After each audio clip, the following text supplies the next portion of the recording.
정희 선생님, 빨리 오세요. 도연 할아버지가 쓰러지셨어요. 고가도로 기둥 옆에 쓰러진 도연, 머리에서 멈추지 않는 피와 깨진 소주병 조각들이 흩어져 있었습니다. 외상이 심각해요. 당장 병원으로 옮겨야 해요. 정의는 반사적으로 지휘했습니다. 의식이 흐릿한 도연이 중얼거렸습니다. 미안하다. 미안해. 사연 시작 전 구독과 좋아요 부탁드립니다. 서울역 뒤편 고가도로 아래에는 언제나 찬바람이 몰아쳤습니다.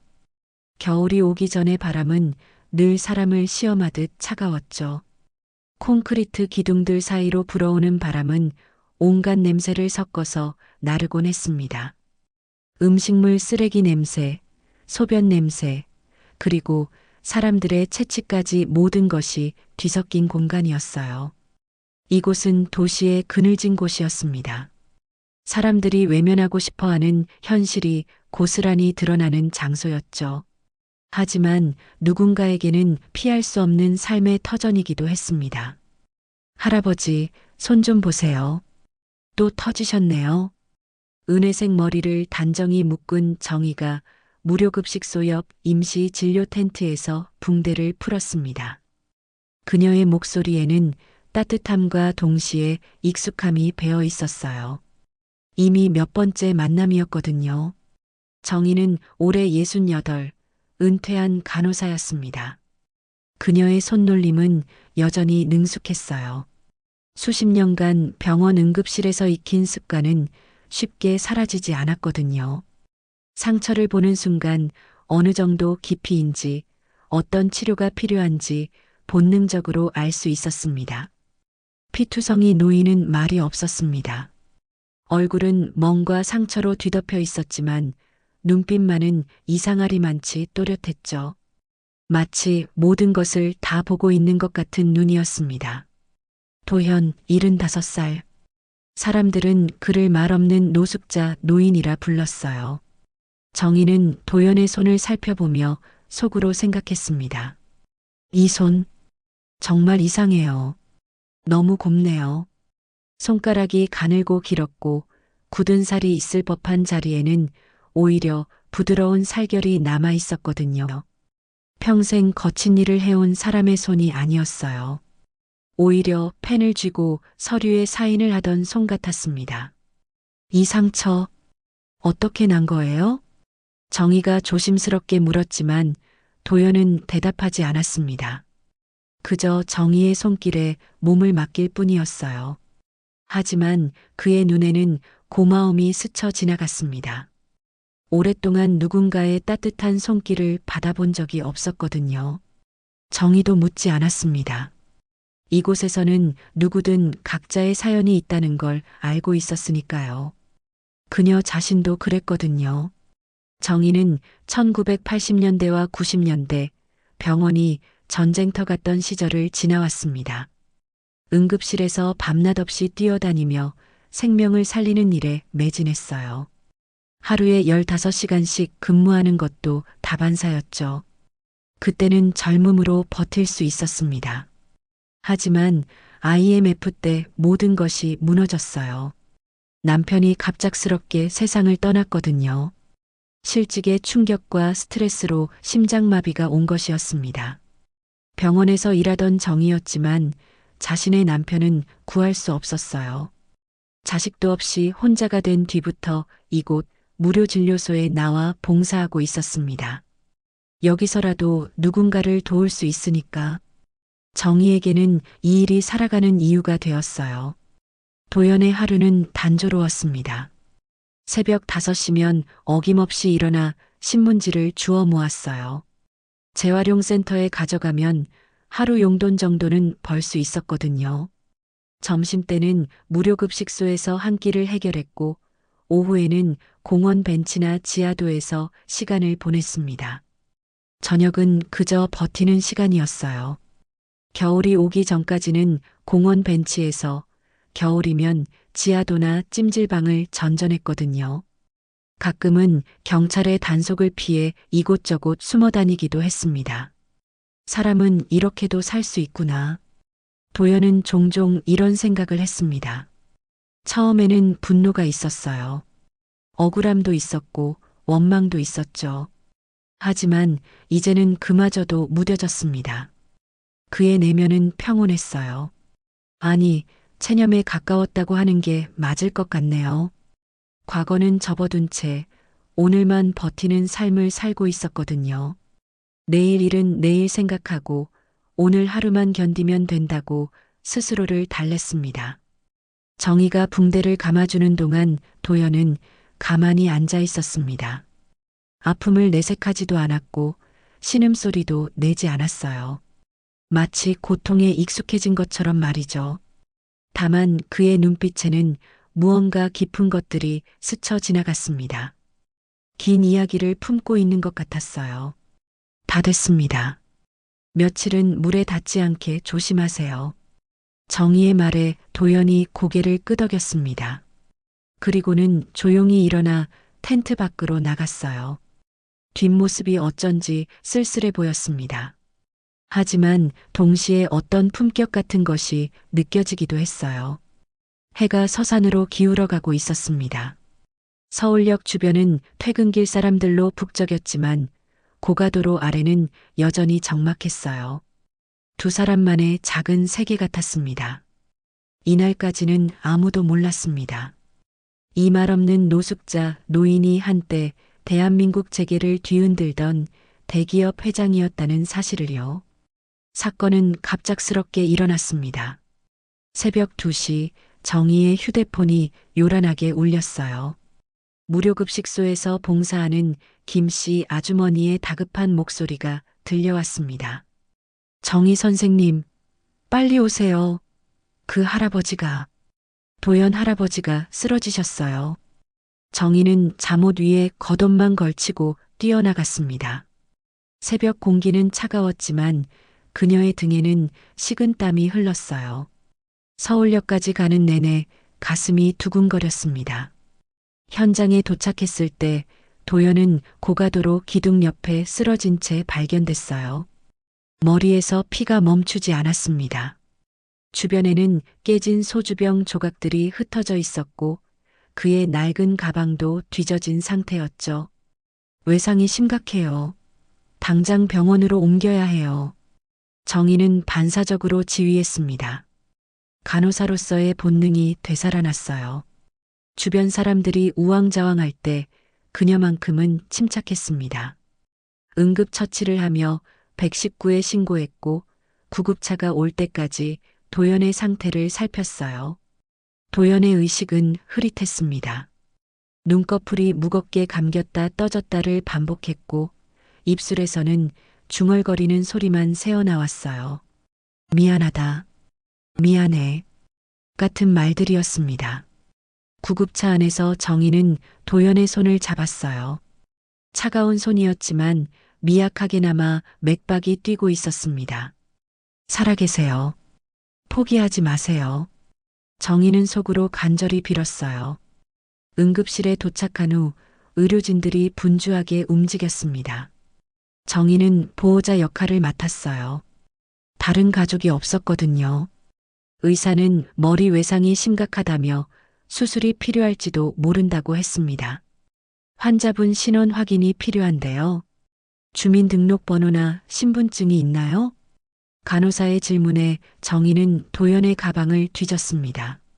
낡은 지갑 안에서 찢어진 주민등록증을 찾아냈어요. 그런데 그 순간 의료진이 컴퓨터 화면을 보고 당황하기 시작했습니다. 이상하네요. 이분 사망자로 등록되어 있어요. 뭐라고요? 정희가 화면을 들여다봤을 때 그녀는 얼어붙었습니다. 의료기기 화면에는 분명히 적혀 있었거든요. 사망자 명단 김도연 2014년 10월 15일 사망 처리. 이게 무슨 일이죠? 정희의 머릿속이 복잡해졌어요. 도연이 죽은 사람으로 되어 있다니 도대체 어떻게 된 일인지 이해할 수 없었습니다. 1시간 후 도연이 의식을 되찾았습니다. 정희는 그의 침대 옆에 앉아 손을 잡고 있었어요. 도연은 천천히 눈을 뜨고는 정희를 바라봤습니다. 정희, 선생님인가요? 네, 맞아요. 괜찮으세요? 머리를 많이 다치셨어요. 도연은 잠시 천장을 바라보다가 작은 한숨을 쉬었습니다. 그리고 나서 정희에게 말했어요. 그 이름, 아직 남아 있었군요. 그의 목소리는 놀랍도록 차분했습니다. 마치 이런 일이 일어날 것을 예상하고 있었던 것처럼 말이죠. 할아버지, 아니, 선생님, 이게 무슨 말씀이세요? 컴퓨터에는 선생님이 죽은 사람으로 되어 있던데요. 도연은 천천히 눈을 감았습니다. 오랫동안 감춰왔던 진실을 말해야 할 때가 온 것 같았어요. 저는 이미 한 번 죽은 사람입니다. 정희는 그 말을 이해할 수 없었어요. 무슨 뜻이세요? 도연은 힘겹게 몸을 일으켜 앉았습니다. 그리고는 지금까지 숨겨왔던 이야기를 털어놓기 시작했어요. 10년 전 저는 대기업의 회장이었습니다. 하지만 나이가 들고 병이 들자 자식들이 저를 방해물로 여기기 시작했어요. 경영권을 물려받고 싶어 했거든요. 정희는 믿을 수 없다는 표정으로 도연을 바라봤습니다. 자식들의 요구로 위장 사망을 했습니다. 법적으로 모든 재산을 넘기고 경영권도 정리했어요. 그리고 아버지는 오래 아파서 조용히 가셨다는 발표가 나갔죠. 도연의 목소리에는 깊은 슬픔이 배어 있었어요. 성공한 자식들이 가장 잔인한 방식으로 저를 버린 겁니다. 살아있으면서 죽은 사람이 되어버렸어요. 정희의 심장이 쿵 내려앉았습니다. 그동안 자신이 돌봐왔던 노숙자가 사실은 이런 끔찍한 사연을 가진 사람이었다니요. 그리고 이제 그 진실을 알게 된 자신도 돌이킬 수 없는 선택을 해야 할 순간이 다가오고 있었습니다. 병실 창문 너머로 새벽이 밝아오고 있었어요. 하지만 두 사람에게는 더 긴 밤이 시작되는 것 같았습니다. 정희는 도연을 자신의 작은 빌라 반지하로 데려왔습니다. 병원에서 하루 더 입원하라고 했지만 도연이 완강히 거부했거든요. 사망자로 등록된 사람이 계속 병원에 있으면 문제가 될 수도 있었어요.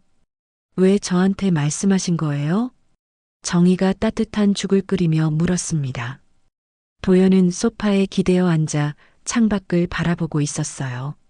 머리에는 하얀 붕대가 감겨 있었고 얼굴은 여전히 창백했습니다. 당신은 사람을 사람으로 보니까요. 도연의 대답은 간단했지만 깊은 의미가 담겨 있었어요. 지난 10년 동안 그를 진심으로 걱정해 준 사람은 정희가 처음이었거든요. 다른 사람들은 그저 불쌍한 노숙자로만 봤지만 정희만큼은 달랐습니다. 정희는 죽그릇을 도연 앞에 놓으며 앉았어요. 처음부터 말씀해 주세요. 도대체 어떻게 된 일인지 알아야 도와드릴 수 있잖아요. 도연은 천천히 과거를 털어놓기 시작했습니다. 1960년대 말, 저는 맨손으로 시작했어요. 작은 건설업체에서 일하다가 중동 건설 붐을 타고 사업을 키웠죠. 그때는 정말 죽도록 일했습니다. 하루에 20시간씩 일하는 것도 다반사였어요. 도연의 목소리에는 그때의 열정이 스며 있었어요. 1970년대 고속도로 건설 프로젝트에 참여하면서 회사가 크게 성장했습니다. 1980년대에는 재벌 그룹으로까지 발전했죠. 건설업뿐만 아니라 유통, 제조업까지 사업을 확장했어요. 정희는 놀란 표정으로 도연을 바라봤습니다. 그럼 정말 큰 회사의 회장이셨던 거네요? 한때는 그랬습니다. 하지만 나이가 들면서 모든 것이 달라졌어요. 도연은 잠시 말을 멈추고 죽을 한 숟가락 떴습니다. 오랜만에 먹는 따뜻한 음식이었어요. 2000년대 초반부터 제 건강이 악화되기 시작했어요. 당뇨병, 고혈압, 그리고 경미한 치매 증상까지 나타났죠. 의사결정이 예전만큼 빠르지 않았고 기억력도 떨어졌습니다. 정희는 조용히 들었어요. 간호사로 일하면서 노인성 질환의 무서움을 잘 알고 있었거든요. 그때 큰아들이 경영 일선에 뛰어들었어요. 처음에는 아버지를 도우려는 것처럼 보였죠. 하지만 점차 제가 방해가 된다는 식으로 말하기 시작했습니다. 도연의 목소리가 떨렸어요. 아버지가 계시면 주주들이 불안해합니다. 언론에서도 경영 능력에 의문을 제기하고 있어요. 그런 말들을 들었죠. 둘째도 마찬가지였어요. 셋째는 외국에 있으면서 아예 연락도 끊었고요. 정희는 가슴이 아팠습니다. 자식을 위해 평생을 바쳐 일한 아버지가 이런 대우를 받다니요. 2014년 봄 큰아들이 저에게 제안했어요. 법적으로 사망 처리를 하고 모든 재산과 경영권을 넘기라고요. 그 대신 조용한 곳에서 편안하게 지낼 수 있게 해주겠다고 했죠. 그런 말도 안 되는 제안을 받아들이신 거예요? 거부했습니다. 처음에는요. 하지만 그들은 포기하지 않았어요. 회사 이사회에서 저를 무능력자로 몰아갔고 언론에는 제가 치매에 걸렸다는 거짓 기사까지 내보냈습니다. 도연은 주먹을 꽉 쥐었어요. 결정타는 따로 있었습니다. 큰아들이 가족회의를 열었는데 모든 자식들이 한 목소리로 말했어요. 아버지가 계속 버티시면 회사가 망합니다. 수천 명의 직원들이 일자리를 잃을 수도 있어요. 그렇게 말이죠. 정희는 숨이 막혔습니다. 그래서 서명했어요. 위장 사망 동의서에 제 손으로 사인을 했습니다. 자식들이 평생 지켜줄 것이라는 약속만 믿고 말이죠. 도연의 눈가에 눈물이 맺혔어요. 하지만 장례식이 끝나자마자 모든 것이 달라졌습니다. 약속했던 요양원도 생활비도 모두 거짓말이었어요. 저를 외진 곳에 버려두고는 아예 연락을 끊어버렸습니다. 정희는 도연의 손을 잡았어요. 차가운 손이 덜덜 떨리고 있었습니다. 처음 몇 년은 정신을 차릴 수 없었어요. 분노도 있었고 배신감도 있었죠. 하지만 이미 법적으로 죽은 사람이 되어버린 이상 어떻게 할 방법이 없었습니다. 그렇게 해서 거리로 나오신 거군요. 네. 서서히 체념하게 됐어요. 아무도 믿을 수 없었고 아무에게도 도움을 요청할 수 없었거든요. 그러다 서울역 근처에 정착하게 됐습니다. 정희는 간호사 시절을 떠올렸습니다. 병상에서 외면받던 수많은 노인들의 모습을요. 하지만 도연의 경우는 훨씬 더 잔혹했어요. 이 사람은 특별하지 않아요. 다만 너무 큰 고통을 겪었을 뿐이죠. 정희는 결심했습니다. 선생님, 더 이상 숨지 마세요. 당당하게 살아계세요. 도연은 처음으로 고개를 들어 정희를 바라봤습니다. 그의 눈에는 오랫동안 잃어버렸던 희망이 어렴풋이 떠올랐어요. 그럼 전쟁이 시작됩니다. 무슨 전쟁이요? 진실과 거짓말의 전쟁이요. 그리고 저는 이미 한 번 진 사람입니다. 정희는 도연의 어깨에 손을 올렸어요. 이번에는 혼자가 아니에요. 도연의 생존 사실이 비밀리에 퍼지기 시작했습니다. 일주일 후 정희의 반지하 집 앞에 낡은 승용차 한 대가 멈춰 섰어요. 차에서 내린 것은 60대 중반의 남자였습니다. 양복은 낡았지만 정갈하게 차려입은 모습이었죠. 회장님, 정말 살아계신 거군요. 그는 도연의 옛 비서였던 박만수였습니다. 30년 동안 도연을 모셨던 충직한 부하였죠. 위장 사망 이후 해고당했지만 그는 끝까지 도연의 생존을 의심하고 있었어요. 만수야, 어떻게 찾았나? 도연은 놀라면서도 반가워했습니다.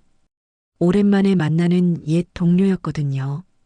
병원에서 일하는 제 조카가 우연히 봤다고 하더군요. 처음엔 믿을 수 없었는데 직접 확인해 보니 정말이었습니다. 박만수는 눈물을 글썽이며 도연에게 절을 올렸어요.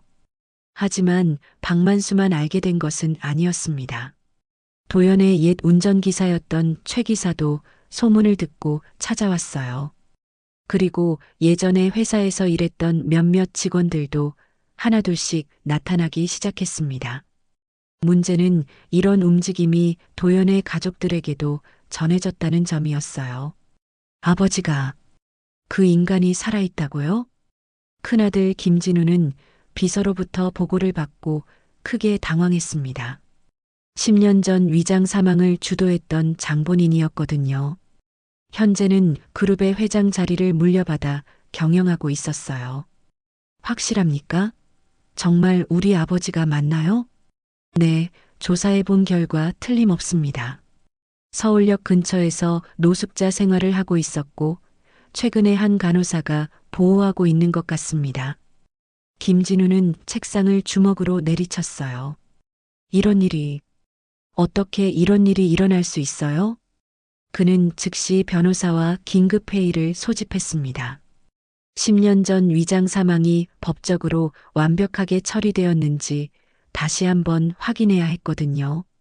한편 도연은 정의와 함께 법적 복귀를 시도해 보기로 했습니다. 박만수가 소개해준 변호사 사무실을 찾아갔어요. 상황이 매우 복잡하네요. 변호사는 서류들을 살펴보며 머리를 흔들었습니다. 사망신고가 정식으로 접수되었고 상속 절차도 모두 완료됐습니다. 게다가 여기 서류를 보니 본인의 서명이 있네요. 도연은 고개를 끄덕였어요. 네, 제가 서명했습니다. 하지만 강요에 의한 것이었어요. 증명하기가 쉽지 않을 겁니다. 특히 이미 10년이 지났고 회사 경영권도 완전히 이전된 상황에서는요. 변호사는 솔직히 말했어요. 법적으로는 김도연이라는 사람은 이미 죽은 사람입니다. 이를 뒤집으려면 상당한 증거와 시간이 필요할 거예요. 정의는 실망스러웠지만 도연은 의외로 차분했어요. 예상했던 일입니다. 제가 너무 순진했죠. 그들이 법무사무실에서 나올 때 검은 승용차 한 대가 뒤를 따라오고 있었어요. 도연의 큰아들이 보낸 사람들이었습니다. 며칠 후 김진우가 직접 정희의 집을 찾아왔습니다. 정장을 빼입고 온 그의 모습은 권위적이었어요. 아버지와 이야기할 수 있을까요? 김진우의 목소리는 정중했지만 눈빛은 차가웠습니다. 도연은 소파에 앉은 채 아들을 바라봤어요. 10년 만에 보는 큰아들이었지만 기쁨보다는 복잡한 감정이 앞섰습니다. 진우야, 잘 지냈나? 아버지도 건강하게 지내셨네요. 김진우의 말에는 비꼼이 섞여 있었어요. 이제 그만하시죠. 이미 끝난 일이잖아요. 아버지가 직접 서명하신 서류도 있고 법적으로도 모든 절차가 완료됐습니다. 도연은 천천히 고개를 들었어요. 너희들이 한 짓을 세상에 알리고 싶어서가 아니다. 다만 진실만은 남기고 싶을 뿐이야. 진실이요? 아버지가 말하는 진실이 뭡니까? 김진우는 목소리를 높였어요. 아버지는 이미 죽은 사람입니다. 10년 전에 이미 끝난 일이에요. 이제 와서 뭘 바꿀 수 있다고 생각하시는 거죠? 정희는 옆에서 그 대화를 들으며 가슴이 답답했어요. 자식이 아버지에게 하는 말이라고는 믿을 수 없었거든요. 도연은 잠시 침묵했다가 말했습니다. 진우야, 나는 돈이나 회사가 아깝지 않다. 너희가 가져가라.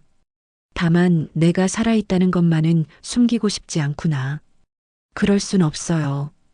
아버지가 살아있다는 게 알려지면 회사가 어떻게 될지 생각해 보세요. 주가는 폭락할 거고 법적 문제도 생길 거예요.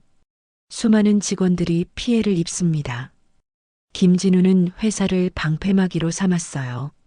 하지만 그의 진짜 걱정은 자신의 지위였죠. 당신은 이미 죽은 사람입니다. 김진우의 마지막 말은 차갑고 단호했어요. 그리고는 돌아서서 나갔습니다. 도연은 그 자리에 그대로 앉아 있었어요.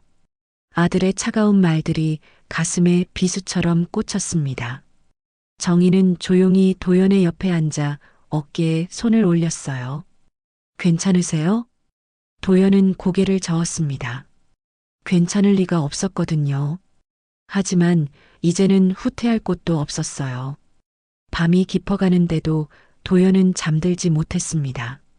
창밖을 바라보며 지난 10년을 되돌아봤어요. 그리고 앞으로 어떻게 해야 할지 고민했습니다. 사고는 예고 없이 찾아왔습니다. 그날 밤 정희는 늦은 저녁 준비를 하고 있었어요. 도연은 소파에 앉아 오래된 신문을 읽고 있었죠. 평범한 저녁 시간이었습니다. 갑자기 부엌에서 이상한 냄새가 났어요. 이상하네요. 가스 냄새가. 정희가 고개를 돌리는 순간 가스레인지 근처에서 쉿소리가 들렸습니다. 가스호스가 찢어져 있었어요. 누군가 고의로 손댄 것 같은 흔적이 선명했습니다. 선생님, 빨리 나가세요. 정희는 도연을 붙잡고 밖으로 뛰어나갔어요. 하지만 이미 늦었습니다. 도연은 가스에 중독되어 쓰러졌거든요. 나이가 많아 가스에 더 민감하게 반응한 것이었어요. 119입니다. 가스 중독 환자가 있어요. 빨리 와주세요. 정희는 떨리는 목소리로 신고했습니다. 도연은 의식을 잃은 채 바닥에 누워 있었어요. 얼굴이 창백해지고 호흡이 불규칙해졌습니다. 구급차가 도착했을 때 도연의 상태는 심각했어요. 혈중 일산화탄소 농도가 위험 수준이었거든요. 응급실로 이송되는 과정에서 도연은 한 번 심정지까지 왔습니다. 이건 사고가 아니에요. 경찰이 현장을 조사한 결과 가스호스가 인위적으로 절단된 흔적을 발견했어요. 누군가 의도적으로 사고를 낸 것이었습니다. 정희는 병원 복도에 주저앉았습니다. 내가 끌어들였어. 내가 도연 선생님을 보호하겠다고 했는데. 죄책감에 휩싸인 정희는 하염없이 눈물을 흘렸어요. 도연을 돕겠다고 나선 것이 오히려 그를 더 큰 위험에 빠뜨린 것 같았거든요. 중환자실에서 도연은 생사의 기로에 서 있었습니다. 인공호흡기에 의존한 채 의식을 잃고 있었어요. 의사는 72시간이 고비라고 했습니다. 그 순간 병원 로비에 검은 정장을 입은 남자가 나타났어요. 김진우였습니다. 그는 정희를 찾아와 차분한 목소리로 말했습니다. 간호사님, 잠깐 이야기할 수 있을까요? 정희는 김진우를 따라 병원 근처 카페로 갔어요. 그의 표정은 진지했지만 눈빛은 차가웠습니다. 이번 일이 경고라는 걸 아실 겁니다. 김진우는 직설적으로 말했어요. 누가 그런 짓을 했는지 아세요? 정희가 떨리는 목소리로 물었지만 김진우는 대답하지 않았습니다. 대신 이렇게 말했어요. 아버지가. 아니, 그분이 계속 이런 식으로 나서시면 더 큰 불행이 생길 수 있어요. 그게 무슨 말씀이세요? 간단합니다. 조용히 사시라는 거예요. 아무도 모르게 아무 문제 없이 말이죠. 김진우는 가방에서 봉투를 하나 꺼냈어요. 이건 치료비와 앞으로 필요한 생활비입니다. 충분할 거예요. 대신 아버지가 살아있다는 사실을 더 이상 알리려 하지 마세요.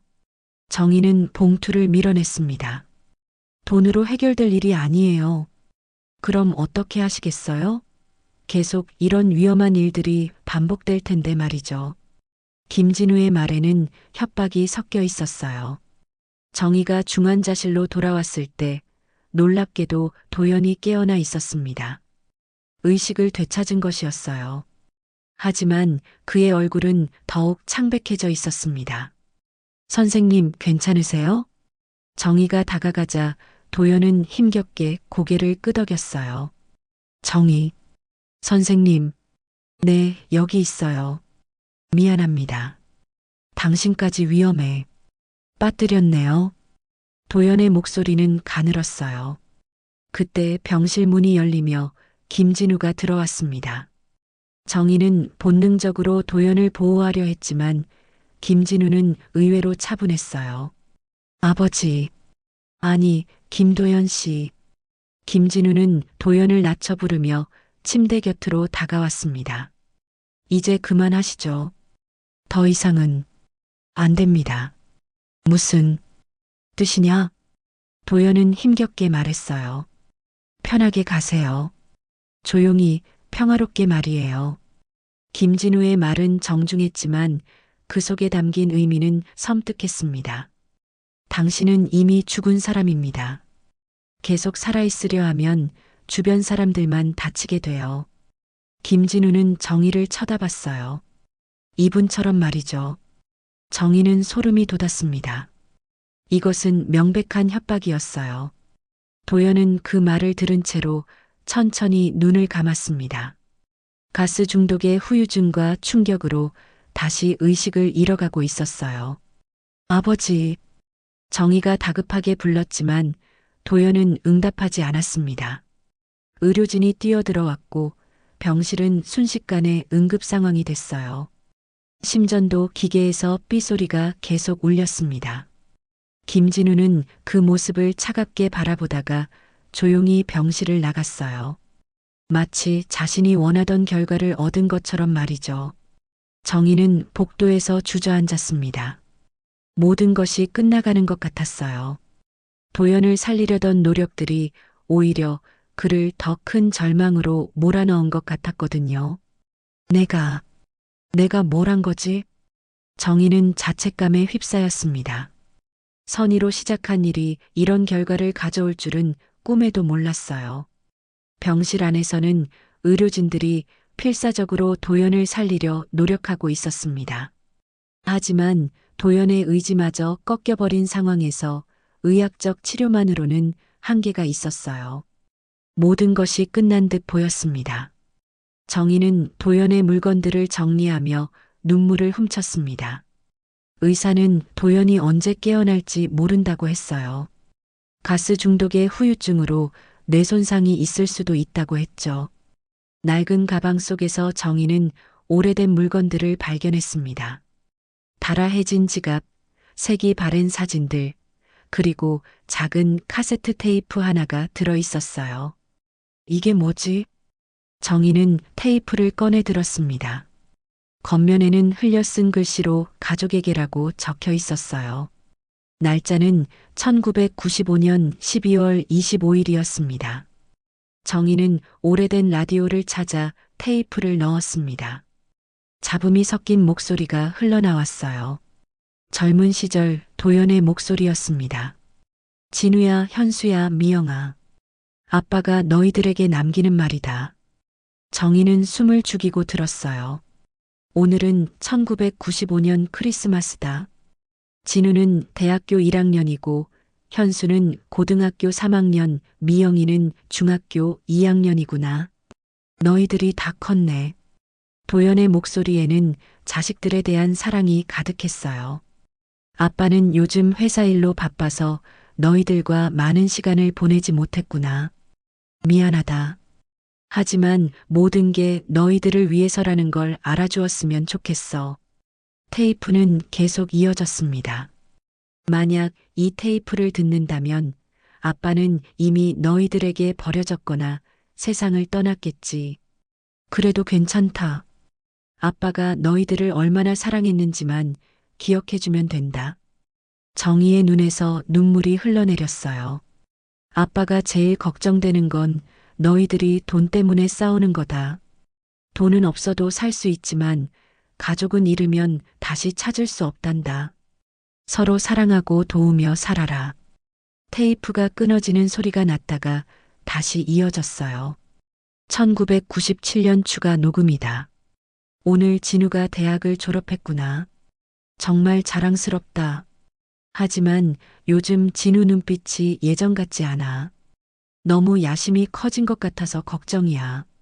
정희는 가슴이 답답했어요. 2001년 또다시 녹음한다. 현수가 회사에 들어왔는데 형제끼리 경쟁이 너무 심해졌어. 아빠가 너무 많은 걸 주려다 보니 오히려 독이 된 것 같구나. 도연의 목소리가 점점 늙어가는 것을 느낄 수 있었어요. 2010년 마지막 녹음이다. 아빠는 이제 늙었고 병들었어. 너희들이 아빠를 부담스러워한다는 걸 알고 있다. 괜찮다. 아빠도 한때는 그랬거든. 테이프에서는 기침 소리가 들렸습니다. 만약 너희들이 아빠를 버린다면 그래도 원망하지 않겠다. 다만 서로만은 사랑하며 살기를 바란다. 그게 아빠의 마지막 소원이야. 정희는 울음을 터뜨렸습니다.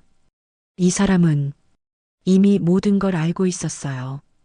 도연은 자식들이 자신을 버린 것을 예감하고 있었던 것입니다. 그럼에도 불구하고 그들을 원망하지 않으려 했어요.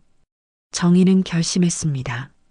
도연을 살리는 것보다 더 중요한 일이 있다는 걸 깨달았거든요. 그의 진심을 세상에 알리는 것이었어요. 다음 날 정희는 용기를 내어 한 방송국에 전화를 걸었습니다. 제보할 게 있어요. 한 재벌 회장의 위장 사망에 대한 진실 말이에요. 며칠 후 한 PD가 정희를 찾아왔습니다. 젊은 여성이었는데 사회 고발 프로그램을 만드는 사람이었어요. 정말 충격적인 이야기네요. 하지만 증거가 있어야 방송할 수 있어요. 정희는 카세트 테이프를 내밀었습니다. 이걸 들어보세요. 그분의 진짜 마음이 담겨 있어요. PD는 테이프를 들으며 놀라워했어요. 그리고 도연의 병실을 찾아가 인터뷰를 요청했습니다. 하지만 도연은 여전히 의식을 잃고 있었어요. 정희는 PD에게 말했습니다. 방송해 주세요. 선생님을 위해서가 아니라 진실을 위해서요.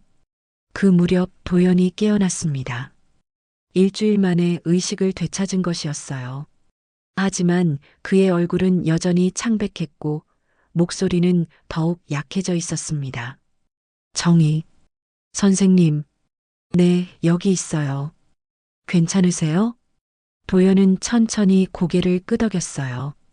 선생님, 테이프를 찾았어요.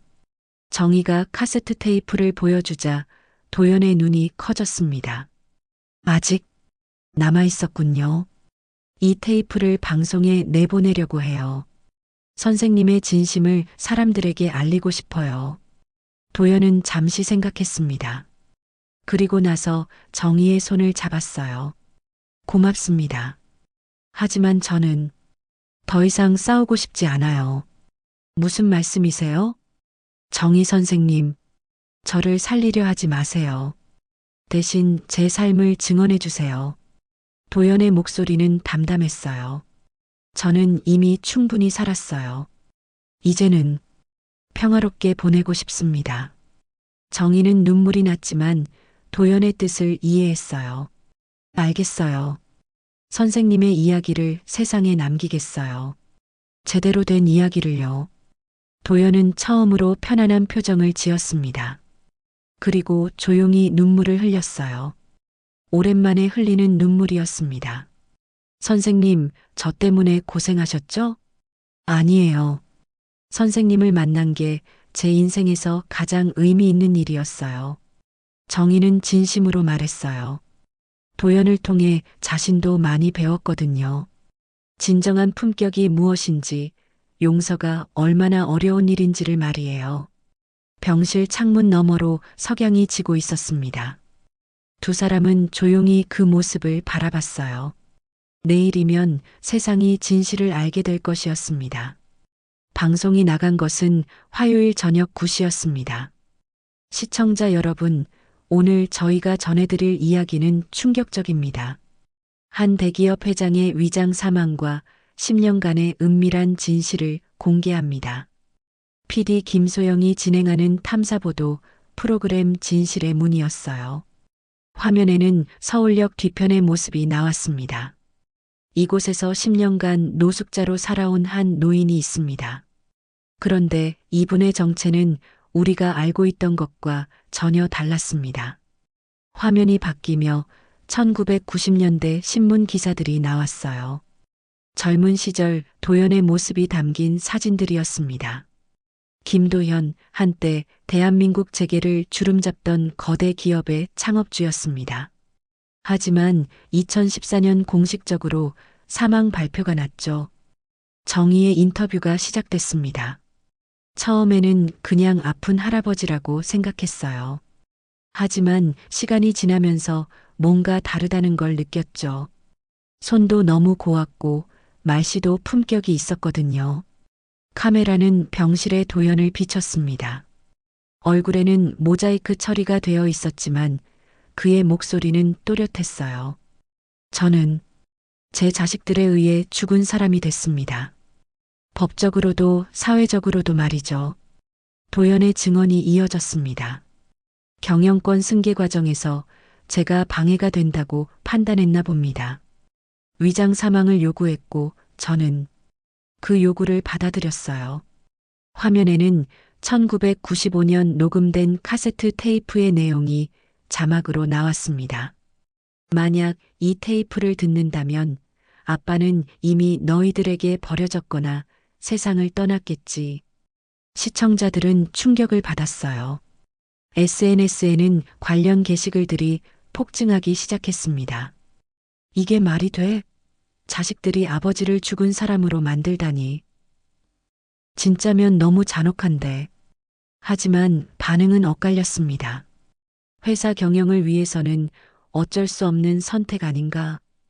노인성 질환이 있었다면 물러나는 게 맞지 않을까? 방송 다음 날 김진우는 급히 기자회견을 소집했습니다. 기업 본사 1층 로비에는 수많은 기자들이 몰려들었어요. 김진우는 정장을 단정히 차려입고 단상에 올라섰습니다. 하지만 그의 얼굴은 창백했고 손이 떨리고 있었어요. 어제 방송된 내용에 대해 말씀드리겠습니다.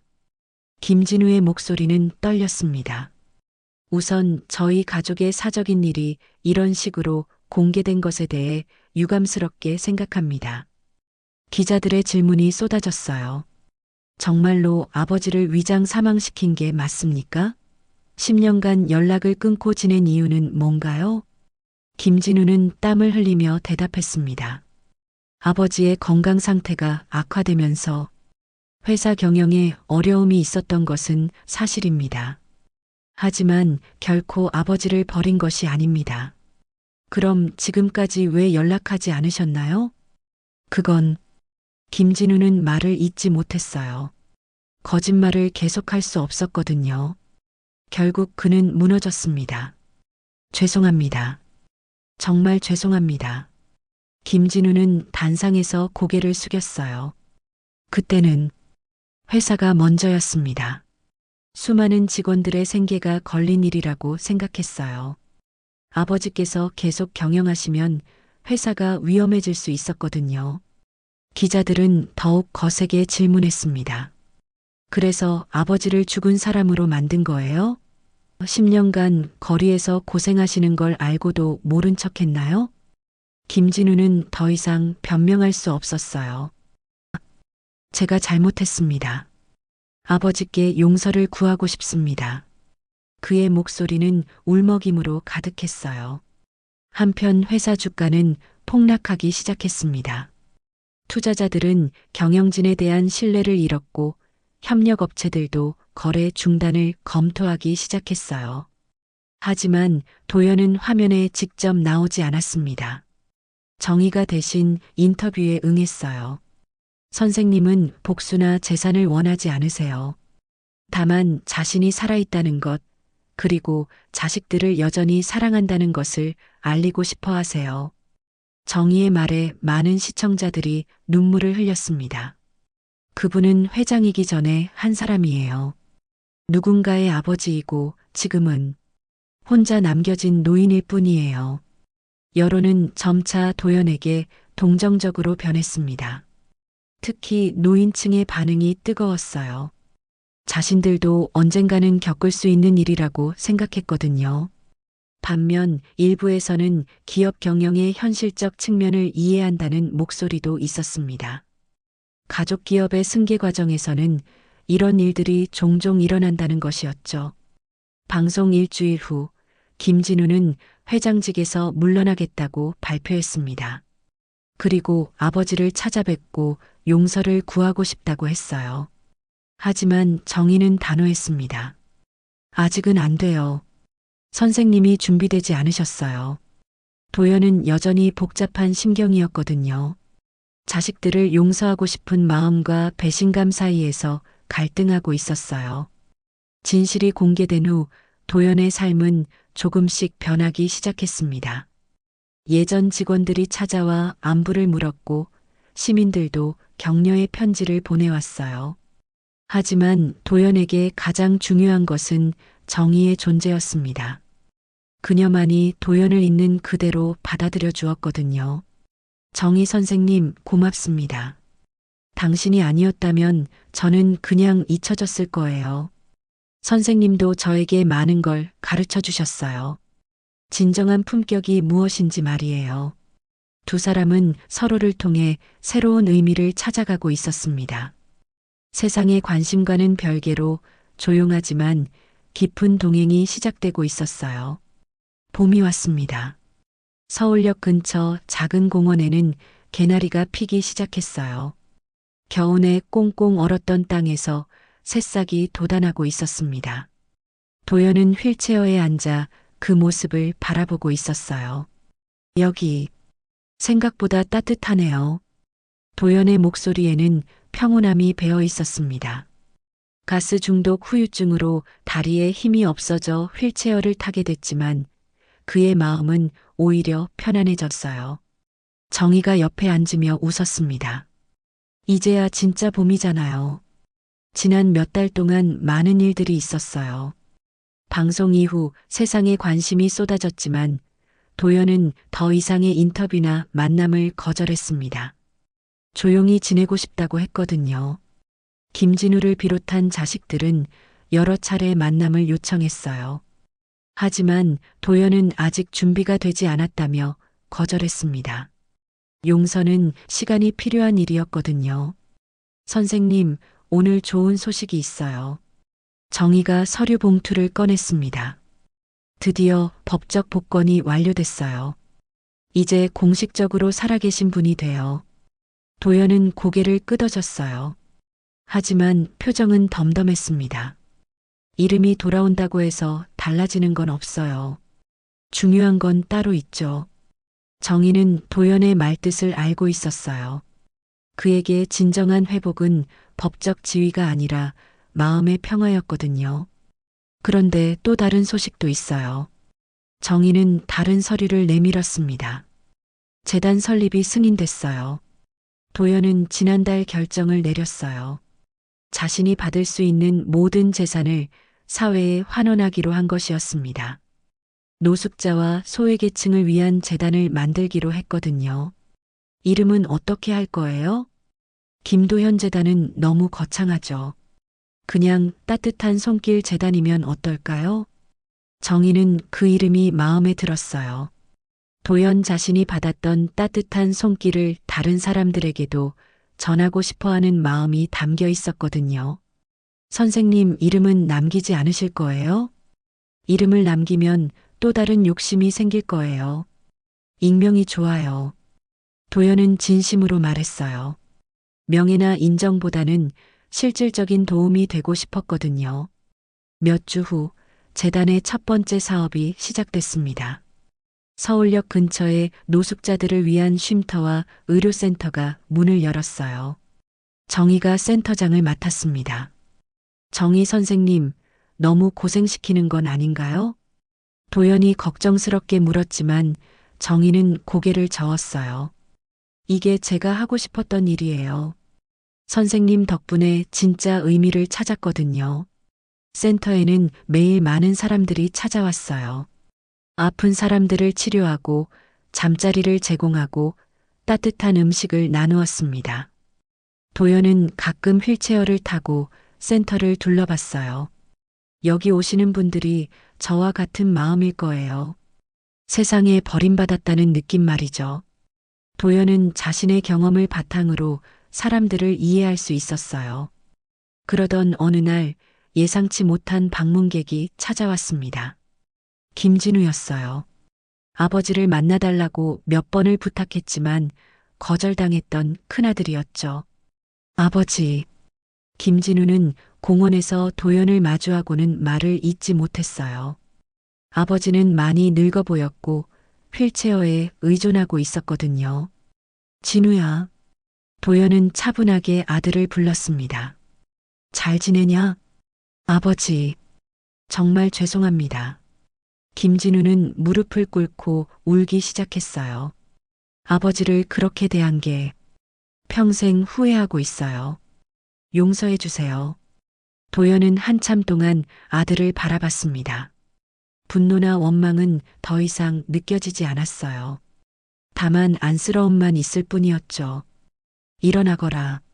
아버지, 너도 아버지가 될 거 아니냐? 무릎 꿇고 있지 말고 일어나라. 김진우는 천천히 일어났어요. 눈물로 범벅이 된 얼굴이었습니다. 나는 너희들을 원망하지 않는다. 다만 앞으로는 더 지혜롭게 살기를 바랄 뿐이야. 아버지, 회사 일은 어떻게 되었냐? 저는 회장직에서 물러났어요. 둘째가 맡고 있습니다. 그리고 아버지 몫을 따로 준비해 두었어요.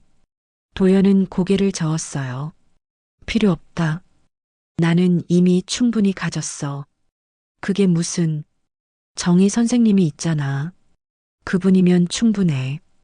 도연은 정희를 바라보며 미소 지었어요. 정희도 따뜻한 눈빛으로 그를 바라봤습니다. 선생님, 진우야, 내가 행복하면 그걸로 된 거야. 다만 앞으로는 사람을 소중히 여겨라. 돈보다 사람이 먼저다. 김진우는 고개를 끄덕였어요. 아버지의 말씀을 가슴에 새겼습니다. 저녁 무렵 김진우가 돌아간 후 도연과 정희는 공원을 천천히 거닐었어요. 석양이 아름답게 지고 있었습니다. 선생님, 후회하지 않으세요? 뭐요? 다시 회장이 될 수도 있었잖아요. 도연은 웃었어요. 정희 선생님, 나는 이제야 진짜 삶을 살고 있어요. 무슨 뜻이에요? 성공은 나를 버렸지만 삶은 나를 다시 안아주었어요. 도연은 하늘을 올려다봤습니다. 10년 전까지는 회장이었어요. 하지만 지금은 정희 선생님의 인생 동반자죠. 이쪽이 훨씬 행복해요. 정희도 미소를 지었어요. 두 사람은 서로의 손을 잡고 석양을 바라봤습니다. 서울역의 기적은 그렇게 조용히 그러나 깊게 남았습니다. 화려했던 과거도 고통스러웠던 시간도 모두 지나갔어요.